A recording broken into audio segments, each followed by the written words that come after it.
तो रेलवे की तैयारी करने वाले प्यारे बच्चों और दोस्तों, कैसी तैयारी चल रही है? उम्मीद है कि अच्छी चल रही होगी। आप लोगों के लिए एक बहुत ही इंटरेस्टिंग और शानदार वीडियो लेकर के इसमें हम लोग मैथ के उन क्वेश्चन को सॉल्व करेंगे जो कि आपके रेलवे के एग्जाम में ही पूछे गए। बहुत ही यूनिक और शानदार क्वेश्चन और बेसिक कंसेप्ट और ट्रिक के साथ सीखने वाले हैं दोस्तों। अगर आप एनटीपीसी ग्रुप डी आरपीएफ की तैयारी कर रहे हैं तो ये वीडियो आप लोगों की शानदार होने वाली है। तो चलिए स्टार्ट करते हैं अपने पहले क्वेश्चन से। देखिए हमारा पहला क्वेश्चन क्या कह रहा है कि एक आयताकार डिब्बे की माप 2 संबंधित 3 संबंधित 5 के अनुपात में है। जब 2, 3, 5 के अनुपात में आयताकार डब्बे की माप दिया हुआ, इसका मतलब वो क्या होगा? घनाभ होगा, घन नहीं होगा। आगे कह रहे यदि कुल सतह का क्षेत्रफल 6200 वर्ग सेंटीमीटर है तो घनाभ के आयाम ज्ञात कीजिए। आयाम का मतलब कह सकते हैं आयतन, यानी अगर उसकी लंबाई चौड़ाई ऊंचाई हमें पता चल जाए तो हम क्या करेंगे? लंबाई गुणे चौड़ाई गुणे ऊंचाई कर देंगे, बस आपका आयतन। देखिए ऑप्शन में भी वैसे ही दिया हुआ है 20, 40, यानी कि लंबाई गुणे चौड़ाई गुणे ऊंचाई। 3 नाप दी हुई है, 3 मापें दी हुई है ना गुणे के रूप में। तो हमें क्या निकालना है? उसका आयाम निकालना है। तो सबसे पहले देखिए कि आयताकार जो डब्बा है इसका मतलब इस तरीके का कुछ होगा, घनाभ है। तो देखिए इस टाइप का मैं बना देता हूँ थोड़ा सा फिगर। इस टाइप का होगा आपका, ये हो गया। चलिए इस टाइप का होगा। अब इसमें क्या किया है? कह रहा है कि इसका 2, 3 और 5 के अनुपात में इस तरीके से, यानी एल बी चौड़ाई और ऊंचाई को एच हम ले लेते हैं, ठीक है, एल बी एच।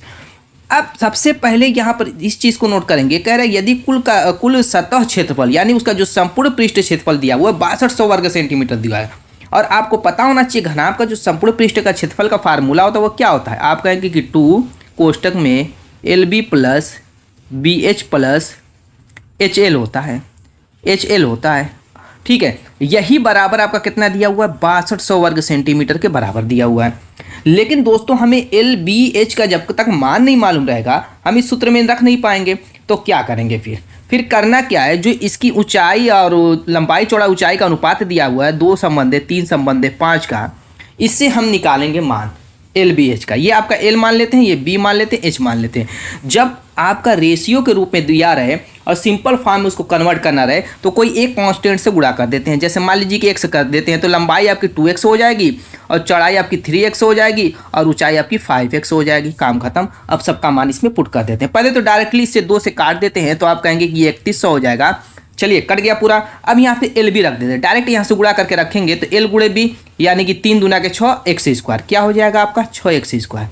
और बी गुणे एच क्या हो जाएगा? बी इंटू एच देखिए तो आप कहेंगे पानती हैं 15 एक्स स्क्वायर, एच स्क्वायर नहीं सॉरी एक्स स्क्वायर, इसमें भी एक्स स्क्वायर है, प्लस एच एल, यानी कि 2 और 5 का गुणा करेंगे तो 10 एक्स स्क्वायर, ठीक है। गुणा करके मैंने रख दिया और ये बराबर आपका कितना हो गया? 3100 के हो गया है। अब यहाँ पर देखिए सभी एक्स स्क्वायर के फॉर्म में सभी को जोड़ लीजिए तो यहाँ पर 15, 10, 25, 6, 31 हो जाएगा, यानी 31 एक्स स्क्वायर बराबर 3100 दिया हुआ है, ठीक है। कोई यहाँ तक दिक्कत? 31 से काटेंगे तो पूरा कितनी बार कट जाएगा? 100 बार कटेगा। और x बराबर क्या हो जाएगा? अंडर रूट 100 का मान 10 बाहर आएगा तो 10 आ चुका है। अब l आपकी क्या है? 2x है और यहाँ पर b क्या है? 3x है और आपका h क्या है? 5x है। अब 10 का मान x की जगह रखेंगे तो l का मान 20 हो जाएगा और यहाँ पर क्या हो जाएगा? 30 हो जाएगा और यहाँ पर आपका 50 हो जाएगा। बस यही आप गुणे के रूप में लिख दीजिए, काम हो गया। यही आपका आंसर है। सेंटीमीटर लगाया तो सब में सेंटीमीटर लगा दिए, उसमें कोई दिक्कत की बात नहीं है। तो 20, 30, 50 के फॉर्म में देखिए जो ऑप्शन डी दिया हुआ भाई आपका आंसर हो जाएगा।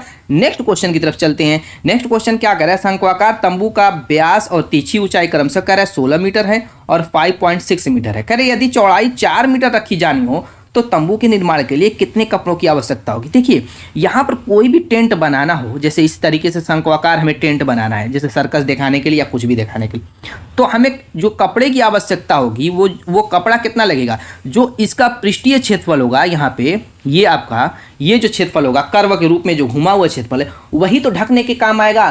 तो हमें क्या निकालना है? इसका जो है आपका शंकु का हम जो है पृष्ठीय क्षेत्रफल निकाल लेते हैं। क्या दोस्तों? पृष्ठीय क्षेत्रफल। बस आपका वही निकल जाएगा। तो यानी कि जो क्षेत्रफल निकलेगा उतनी ही क्षेत्रफल के बराबर हमें कपड़े की आवश्यकता होगी। लेकिन एक चीज़ यहाँ पर नोट करने वाली चीज़ है, वो कह रहा है कि यदि चौड़ाई 4 मीटर रखी जानी चाहिए तब क्या होगा? उस कंडीशन में हम क्या करेंगे? पहले तो इसके क्षेत्रफल का फार्मूला निकाल लेते हैं। आप जानते हैं पाई आर एल होता है। वक्र पृष्ठ का क्षेत्रफल क्या होता है?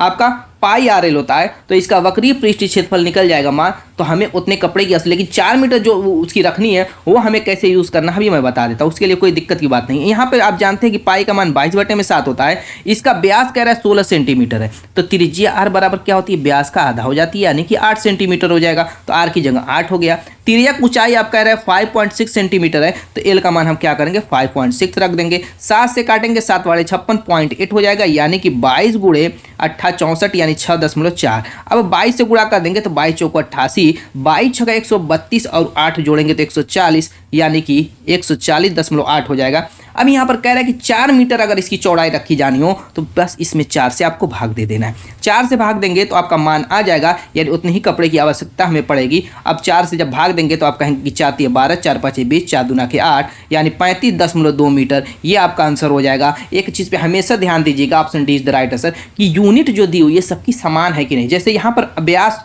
16 मीटर दिया हुआ था, तिर्यक ऊंचाई 5.6 मीटर दी हुई थी, चौड़ाई भी 4 मीटर दी। ऐसा अगर कह देता 4 सेंटीमीटर तो उसको हमें मीटर में कन्वर्ट करना पड़ता है। इन सारी चीज़ों का यूनिट का तो हमेशा ध्यान रखना है, वरना थोड़े से ही आप सब कुछ सही करेंगे लेकिन यूनिट की गड़बड़ी की वजह से आपका आंसर गलत आ जाएगा। चलिए चलते हैं अपने अगले क्वेश्चन की तरफ। नेक्स्ट क्वेश्चन कह रहा है, ये सीरीज का क्वेश्चन है, बहुत ही प्यारा शानदार क्वेश्चन है। इस टाइप के क्वेश्चन आपको यूट्यूब पर वायरल मिलेंगे, लेकिन इसमें एक जो कंडीशन लगा दिया है इस टाइप के नहीं मिलेंगे, इसीलिए मुझे ये थोड़ा सा हट करके यूनिक क्वेश्चन लगा। क्या कह रहा है कि ये जो आपकी सीरीज 1/5 × 6 1/6 × 7 1/7 × 8 कह रहा है कि इस series co dot dot dot 20 पदों का योग ज्ञात करना है।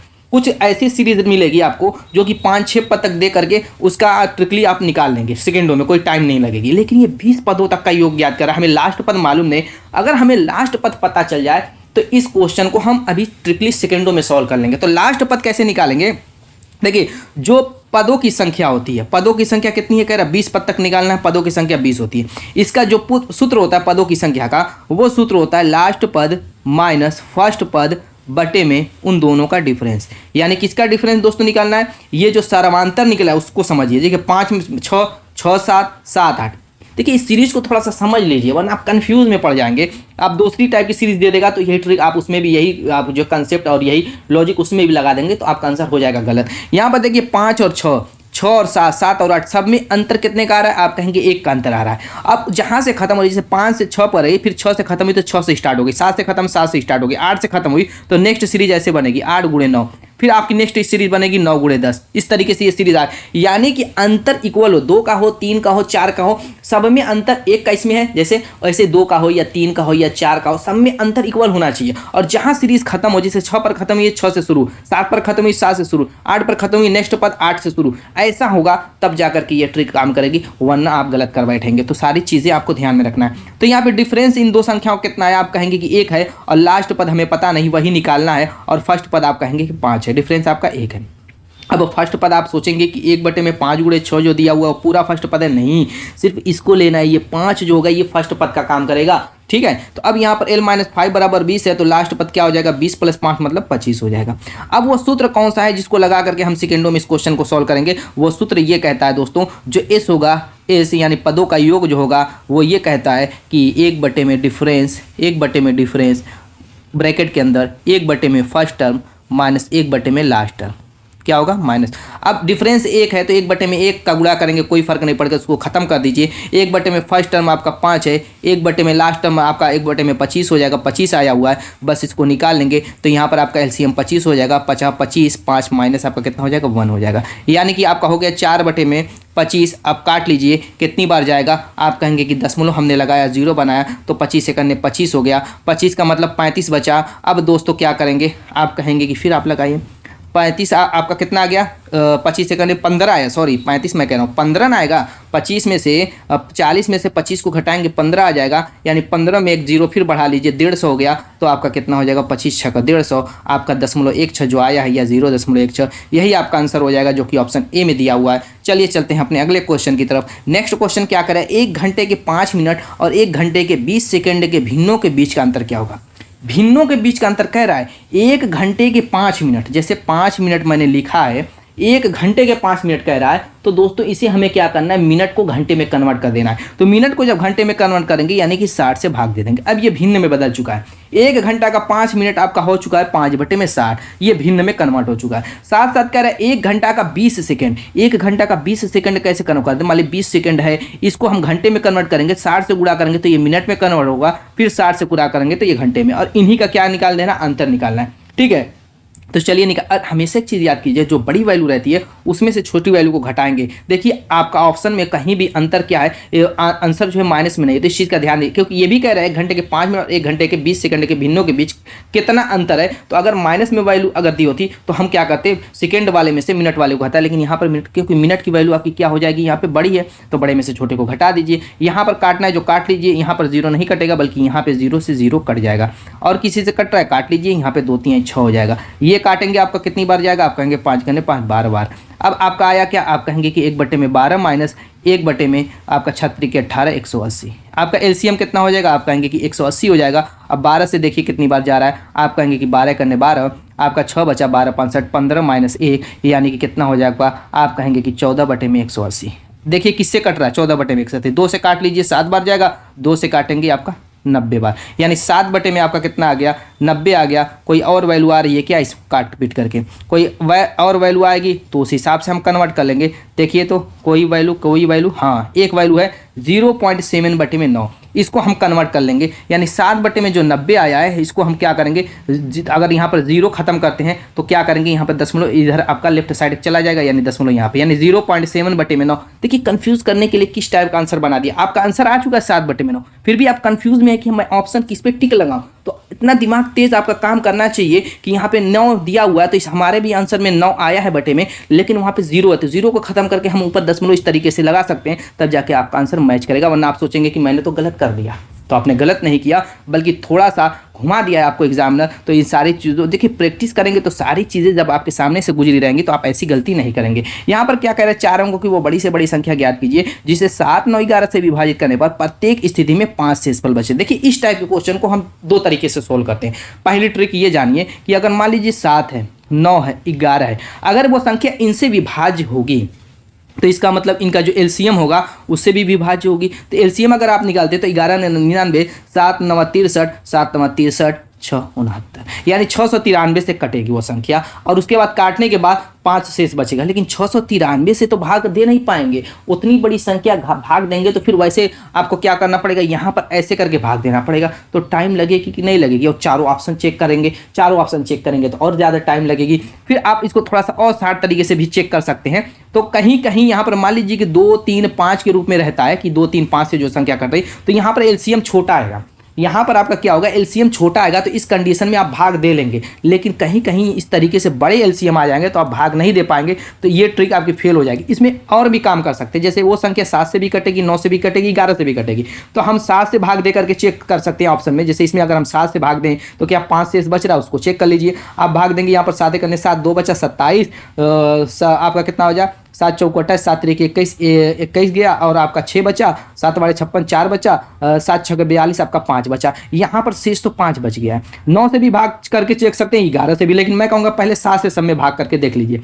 भाग करेंगे इसमें अगर 7 से तो आप कहेंगे 7 करने 7, 2 बचा, आप कहेंगे 7 3 21, यानी इसमें भी थोड़ा सा टाइम लेंदी हो जाएगा क्वेश्चन सभी को बार। इसमें तो आपने चेक कर लिया, मैं क्यों करा, कभी कभी ऐसा होता है कि 7 से तो भाग करने पर 5 से सब में आ जाएगा, 5 में इसमें नहीं आएगा, इसमें तो आपको ऑप्शन ए में आया है, बाकी सब में नहीं आएगा। लेकिन किसी में क्या होता है कि सब में आ जाता है, तो वहाँ पे आप कंफ्यूज में पड़ेंगे, फिर 9 से चेक करेंगे, फिर 11 से चेक करेंगे। तो फिर वो दूसरी ट्रिक क्या है, जिसकी इस ट्रिक से भी जो मैंने ये बताया, इससे भी इस क्वेश्चन को आप सॉल्व कर सकते हैं। ठीक है, कोई दिक्कत नहीं होगी, कोई परेशानी होगी, थोड़ा सा टाइम ज़्यादा लग सकता है किसी केस में, लेकिन किसी केस में एक ही बार में आ जाएगा, कोई दिक्कत नहीं होगी। अब चलिए अब दूसरी ट्रिक जानते हैं। देखिए कह रहा है कि वो बड़ी 4 अंकों की वो बड़ी से बड़ी संख्या, तो 4 अंकों की सबसे बड़ी संख्या आप कौन सी होगी, आप कहेंगे कि 9999। ठीक है, अब इसमें हम क्या करेंगे, जो एलसीएम आया 693 से भाग दे देंगे। 693 से भाग देंगे तो आप कहेंगे कि एक बार जाएगा तो 693 यहाँ पर लिख देंगे। 693 जब घटाएंगे तो आप कहेंगे कि यहाँ पे 6 आएगा, और यहाँ पर घटाएंगे 0 आएगा, यहाँ पर कहेंगे 3। अब यहाँ पर 9, अब देखिए कितनी बार जाएगा, 36 18, 6 चौको 24, 56 30, यानी कि जाएगा आपका 4 बार देंगे तो 4 3 12 हो जाएगा, 9 चौको 36, 36 1 37 को 7, अब यहाँ पर 4 6 चौको 24, 24 और 3 29 हो जाएगा। अब यहाँ पर घटाएंगे तो देखते कितना आ रहा है। आप कहेंगे कि 7 आएगा, आप कहेंगे कि 16 हो गया, 9 आएगा, आप कहेंगे कि 9, यहाँ पर 0 आ जाएगा, यहाँ पर 0, यानी कि आपका कितना आ रहा है यहाँ पर आप कहेंगे कि यहाँ पर देखिए तो भाग सही गया कि नहीं, ये वाला 4 3 12, 4 9 चौको 36, 36 1 37, 6 चौको 24, 24 और 3 27 होगा, 24 और 3 27, यहीं पे मिस्टेक हो रही थी इसीलिए कम आ रहा था। चलिए कोई बात नहीं, हो जाती है कहीं पूरा भाग में मिस्टेक। यहाँ पर दोस्तों आपका कितना हो जाएगा, 9 बचेगा, 9 का मतलब 297, जो आपका रिमाइंडर आया है 297 प्लस इसमें अगर आप 5 जोड़ दें, +5 करें, +5 बाद में कीजिएगा। अब वो संख्या आप निकालेंगे कैसे, तो आपको करना क्या होगा, जो यहाँ पे थोड़ा सा जगह कहाँ बनाए, यहीं पे बना लेते, जो 9 9 9 9 आया 4 अंकों की संख्या, उसमें अगर ये 297 न होता तो ये पूरी की पूरी संख्या 693 से कट जाती। लेकिन रिमाइंडर अगर 5 बचाना है तो 5 हर हाल में इसमें आप जोड़ना पड़ेगा, रिमाइंडर 5 भी बचना चाहिए, शेषफल कह रहा है शेष 5 बचना चाहिए। तो इस कंडीशन में अगर आप घटाएंगे तो घटा लीजिए, घटा करके 5 जोड़ेंगे तब आपका आएगा 9707, ये आपका आंसर हो जाएगा। तो ये इस तरीके से भी आप सॉल्व कर सकते हैं, जितने अंकों की कहे उस हिसाब से बड़ी छोटी संख्या ले लेंगे, छोटी कहेगा तो 1000 के हिसाब से चलेंगे, यानी 1 और 0 के हिसाब से, और बड़ी कहेगा तो 999 के हिसाब से चलेंगे, और जो एलसीएम होगा उससे भाग दे करके इस ट्रिक को अप्लाई कर सकते हैं। ये भी एक तरीका है। एक तरीका जो मैंने फर्स्ट बताया था वो भी है, जो आपको बेस्ट लगे, जो जहाँ पे निपटे उस हिसाब से आप निपटा दीजिए, इसीलिए मैं इतनी टाइम ले रहा हूँ इस क्वेश्चन को सॉल्व करने में। Option A is the right answer. Next question की तरफ चलते हैं। नेक्स्ट क्वेश्चन कह रहा है कि एक परीक्षा में 80% छात्र भौतिक विज्ञान में, क्या कह रहा है कि एक कोई परीक्षा हुई है जिसमें 80% छात्र कह रहा है भौतिक विज्ञान में और 70% छात्र रसायन विज्ञान में उत्तीर्ण हुए। क्या कह रहा है कि 80% जो छात्र थे वो भौतिक विज्ञान में और 70% जो छात्र थे वो कह रहा है कि रसायन विज्ञान में क्या हुए हैं, उत्तीर्ण हुए हैं। बाकी कह रहा है जबकि 15% छात्र दोनों ही विषयों में अनुत्तीर्ण हुए हैं। क्या कह रहे हैं, 15% जो छात्र थे वो दोनों ही विषयों में क्या हो गए, अनुत्तीर्ण हो गए। कह रहे यदि 325 छात्र दोनों विषयों में उत्तीर्ण हुए हैं तो परीक्षा में भाग लेने वाले छात्रों की कुल संख्या पूछ रहा है। परीक्षा में मान लिया हर हाल में 100% होंगे, 100% ही मान करके चलते हैं कि परीक्षा में जो छात्र भाग लिए वो 100% होंगे, क्योंकि हर वैल्यू अपने आप में 100% होती है। इतना क्लियर है। अब ये जो 80 भौतिक और 70 रसायन होंगे, इन्हीं दोनों में ही भी ऐसे ही छात्र होंगे जो कि दोनों विषयों में भी पास होंगे, लेकिन उनको बांट करके अलग अलग दिखा दिया है, तो इससे कंफ्यूज नहीं होना। तो सबसे पहले हमें क्या करना है, टोटल जो छात्र उत्तीर्ण हुए दोनों विषयों में उसकी वैल्यू निकालनी। उसकी वैल्यू क्या निकालने के लिए क्या करेंगे, पहले सबसे पहले 100% में से इस 15 को घटा देंगे। अब इसमें से अगर इसको हम टोटल को घटा दें तो दोनों विषयों में उत्तीर्ण होने वाले छात्रों की संख्या यहाँ से निकल जाएगी। तो फटाफट कर लेते हैं, यहाँ से आपका घटेगा तो 85 हो जाएगा और ये आपका 150% हो जाएगा। कितना हो जाएगा, ये आपका 150%, ये -85%, आपका बचा कितना, 65%। इसी 65% की वैल्यू कह रहा है जो उत्तीर्ण होने वाले दोनों विषयों में छात्र, कह रहा है 325 छात्र है, 325 छात्र।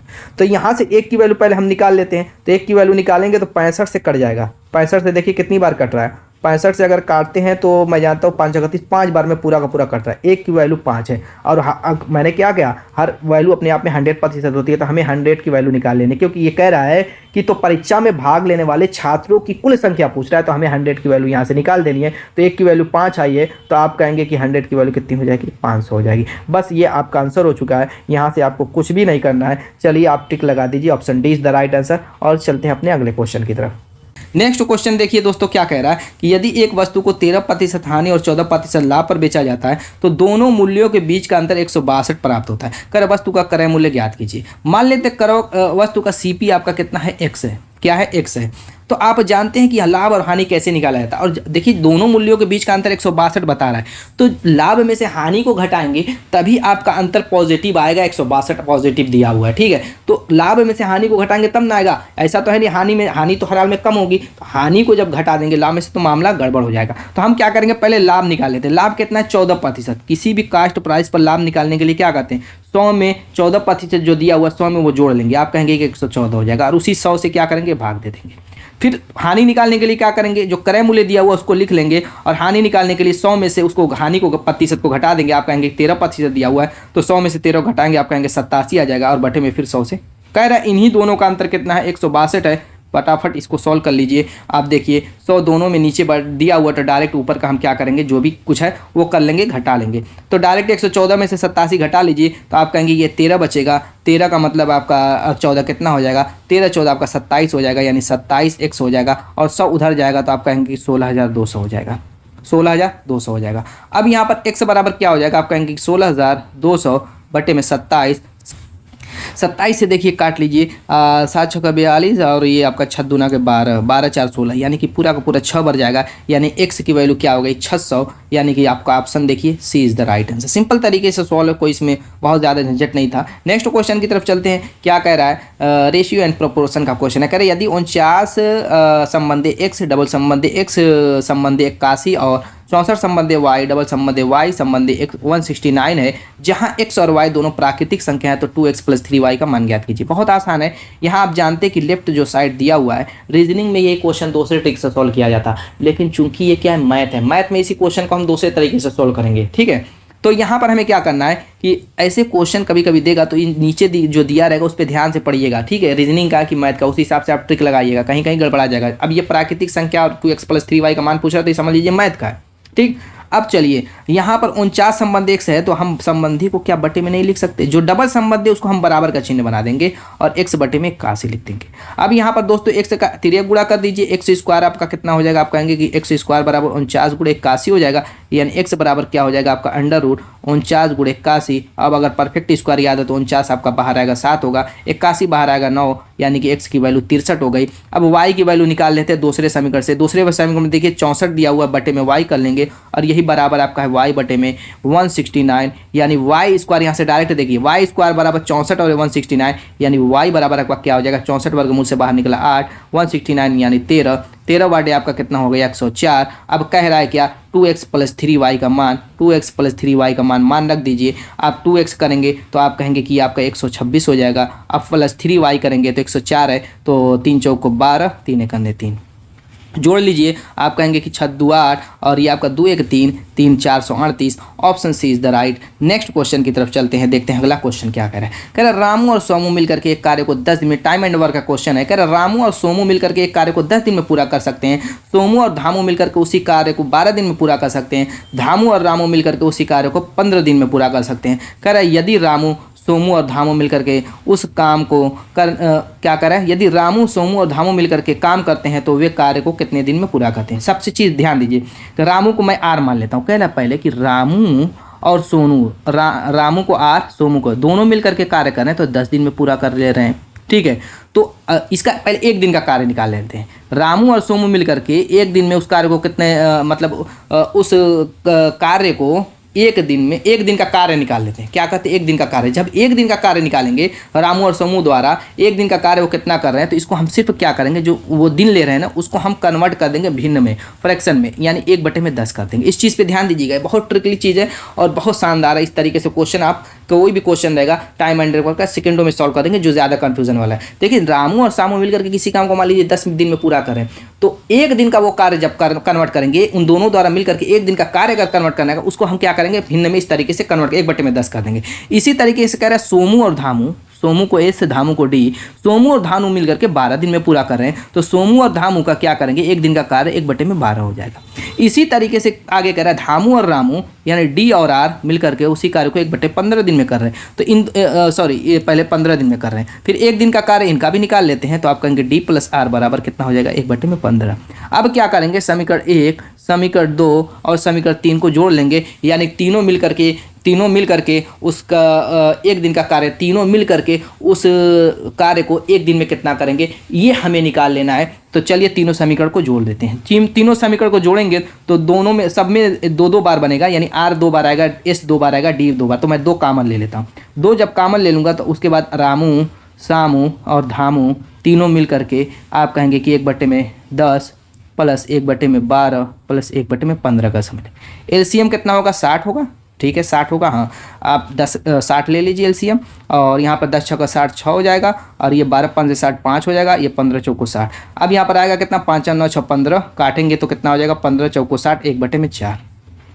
लेकिन यहाँ पर 2 ऑलरेडी मौजूद है, तो इस 2 को क्या करेंगे, यहाँ नीचे लेके आएंगे तो ये 1/8 हो जाएगा। ये एक दिन का कार्य है। अब क्या करेंगे, पूछ क्या रहा है कि तो वे कार्य को कितने दिनों में पूरा करेंगे। यदि तीनों मिलकर के कार्य करें तो कार्य को कितने दिनों में, जब इनको कार्य को कितने दिनों में पूरा करने की बात आए यानी दिन निकालने के लिए बात करें तो क्या करेंगे, फिर इस फ्रैक्शन को हम चेंज कर देंगे यानी फिर पलट देंगे। पलटेंगे तो ये 8 के रूप में कन्वर्ट हो जाएगा, यही आपका आंसर हो जाएगा। बस option A is the right answer. समझ में आया इस क्वेश्चन को, ऐसे इस टाइप के क्वेश्चन को कैसे सॉल्व किया जाता है। नेक्स्ट क्वेश्चन की तरफ चलते हैं। अगला क्वेश्चन करें, यदि sine theta minus cos theta बराबर 0 तो पहले चतुर्थांश में कोण तो sine cube theta plus 3 cos cube theta का मान ज्ञात कीजिए। सिंपल सा क्वेश्चन है, बहुत मुश्किल नहीं है। मान लीजिए यहाँ पे दिया हुआ sine theta minus cos theta बराबर 0, ट्रिग्नोमेट्री का क्वेश्चन है। तो यहाँ से हम क्या साइन थीटा बराबर कॉस थीटा नहीं लिख सकते, कोई दिक्कत यहाँ पर। अब यहाँ पर क्या, इसको हम साइन थीटा बटे में कॉस थीटा नहीं लिख सकते, यहाँ पर भी कोई दिक्कत, ये बराबर 1 के हो जाएगा। अब मुझको बताइए कि ये साइन थीटा बटे में कॉस थीटा बराबर क्या होता है, टेन थीटा। और टेन कितने अंश का मान जो है 1 होता है। आप कहेंगे कि टेन 45 अंश का मान, टेन 45 अंश का मान, यानी थीटा बराबर आपका कितना हो गया, या थीटा बराबर यहाँ पे 45, हाँ 45 ही लिख दीजिए। थीटा बराबर 45 डिग्री आपका हो जाएगा, दोनों तरफ से कंपेयर करके निकाल लेंगे। थीटा की वैल्यू हमारी निकल गई। तो अब कह रहा है कि sine cube theta plus 3 cos cube theta का मान बताइए। साइन क्यूब थीटा तो साइन 45 अंश का मान कितना होता है, 1/√2। 1/√2 ये क्यूब कह रहा है तो इसका मतलब इसको हम क्या करेंगे, 3 बार गुणे के रूप में लिखेंगे। 1/√2 1/√2 क्योंकि क्यूब के रूप में है और उसके बाद प्लस है। फिर कह रहा है 3 कॉस क्यूब थीटा, तो इसको भी हम क्या करेंगे, 3 बार रूट के रूप में लिखेंगे यानी √2 गुणे √2 गुणे √2। यहाँ तो कोई दिक्कत। अब चलिए इसको क्या लिख सकते हैं, √2 2 बन जाएगा, 2√2। यहाँ पर भी 2√2 के रूप में होगा तो ऊपर डायरेक्ट हम जोड़ सकते हैं। 4 बटे में कितना हो जाएगा, 2√2। यहाँ से 2 से 2 काट सकते हैं, 2 बचा, √2 से 2 को काटेंगे कितना बचेगा, √2। ये आपका आंसर हो गया। Option C is the right answer. आप कहेंगे कि मैंने √2 से 2 कैसे काट दिया, 2 को क्या आप √2 गुणे √2 नहीं लिख सकते, कोई दिक्कत। यहाँ पर दोनों मिलेगा तो क्या होगा, 2 बन जाएगा। अब बटे में √2 था, बस वही मैंने काट दिया, वही डायरेक्ट। इतनी चीज़ें आपको बेसिक चीज़ें पता होनी चाहिए अगर आप एग्जाम देने बैठ रहे हैं। ये सारे काम आपको दिमाग में ही करके खत्म करने हैं, ठीक है। बहुत ज़्यादा पेन का यूज़ थोड़ा ना करना है। नेक्स्ट क्वेश्चन की तरफ चलते हैं। नेक्स्ट क्वेश्चन कह रहा है कि एक बस और एक कार की चालों का अनुपात 7 संबंधी 11 का है। एक बस यानी बस को मैं बी ले लेता हूँ, कह रहा है बी की जो स्पीड है, स्पीड चाल, और बटे में कार की चाल, तो इसको CS लिख लेता हूँ। बस की स्पीड, कार की स्पीड, जो अनुपात दिया हुआ कितना दिया हुआ, 7/11 का दिया हुआ। आगे कह रहे हैं यदि कार 396 किलोमीटर की दूरी 6 घंटे में तय करती है तो बस की चाल किलोमीटर पर घंटा में ज्ञात कीजिए। क्या कह रही है कि जो आपकी कार है वो कह रहा है कि 396 किलोमीटर की दूरी यानी डिस्टेंस दिया हुआ है, कितने समय में टाइम लगा रही है, 6 घंटे का। तो कह रहा है कि बस की चाल किलोमीटर पर घंटा में ज्ञात कीजिए। बहुत सिंपल सा क्वेश्चन है। तो यहाँ से हम क्या CS नहीं निकाल सकते, यानी कार की चाल नहीं निकालेंगे। चाल बराबर क्या होती है, दूरी बटे में समय। दूरी आपकी 396 दी हुई है और समय आपका क्या हुआ, 6 से काट दीजिए, 6 को 36, 6 को 36 यानी 66 किलोमीटर बराबर आ जाएगा किसकी चाल, आपकी किसकी चाल है, ये कार की चाल। कार की जो है वो दूरी, कार की 396 दूरी भी दी हुई थी और कार की क्या डिस्टेंस और आपकी क्या दी हुई है दोस्तों, टाइम, दोनों दिया हुआ था। किसका ये दिया हुआ था, ये जो कार तय कर रही है उसका दिया हुआ था। 396 किलोमीटर की दूरी 6 घंटे में ये कार तय कर रही है, तो कार की हमने स्पीड निकाल ली, ठीक है। तो अब कार की जब स्पीड आ गई है तो क्या हम बस की स्पीड नहीं निकाल सकते, बस की स्पीड नहीं निकाल, कार की स्पीड 66 है तो कार की स्पीड में रख दीजिए सूत्र में, 7/11 हो जाएगा। 66 आपका जाएगा तो इधर आ जाएगा और 11 से काटेंगे 6 बार, 7 6 42 किलोमीटर पर आवर। देखिए कहाँ पर दिया हुआ है, option A is the right answer. Next question की तरफ चलते हैं। अगला क्वेश्चन भी जबरदस्त है। क्या है, कंपाउंड इंटरेस्ट का क्वेश्चन है। कह रहा है रघु अपनी 16 वर्ष की पुत्री के नाम पर एक योजना में 1 2 सैकड़ा हज़ार 10 लाख 5 लाख रुपये का निवेश करता है। कितने का, 5 लाख। कह रहा है जिसमें वार्षिक आधार पर गणनीय 15% वार्षिक ब्याज दर पर चक्रवृद्धि ब्याज का भुगतान किया जाता है। पुत्री की आयु 18 वर्ष होने पर कुल प्राप्त राशि क्या होगी। देखिए जब पुत्री 16 वर्ष की थी तो उसने 5 लाख रुपया क्या किया, 5 लाख रुपया निवेश कर दिया। कितना, 5 लाख रुपया। अब पुत्री जब 18 वर्ष की हुई तो वो क्या करा, निवेश की हुई राशि को उसने निकाल लिया। तो कह रहा है कि कितनी अब उसको राशि मिलेगी, जिसमें वो रेट कह रहा है, रेट जो है 5% पर वार्षिक दर से मिल रहा है। कितना, वार्षिक के हिसाब से मिल रहा है ब्याज, 5% रेट दिया हुआ। तो अब यहाँ पर टाइम हम कैसे निकालेंगे, टी की वैल्यू निकाल लेते हैं तो अभी आपका मान निकल जाएगा, कोई दिक्कत नहीं।